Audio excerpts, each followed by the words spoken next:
જય ભોલે। પવિત્ર શ્રાવણ માસના પ્રથમ સોમવારની તમામ નગરજનોને ખૂબ ખૂબ શુભેચ્છા પાઠવું છું। આમ તો આ વડોદરા શહેરમાં જ્યારે પ્રધાનમંત્રી આવે, મુખ્યમંત્રી આવે કે ભાજપના કોઈ મોટા નેતા આવે ત્યારે વડોદરાના મ્યુનિસિપલ કમિશનર, આ ભાજપના સાંસદ, ધારાસભ્યો, કોર્પોરેટરો બધા રાતોરાત રોડ રસ્તા બનાવી દે, સાફ સફાઈ કરાવી દે।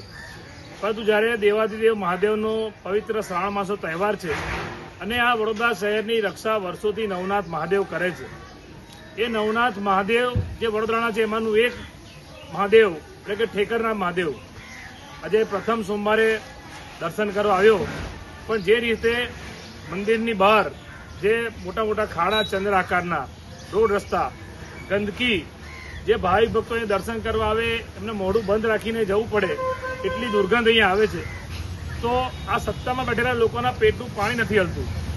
વાતો તો હિન્દુત્વની કરવાની, ચૂંટણી આવે ત્યારે હિન્દુ સમાજના નામ પર વોટ લઈ લેવાના, હવે સત્તામાં આવીને હિન્દુઓને ભૂલી ગયા, હિન્દુઓના ભગવાનને ભૂલી ગયા।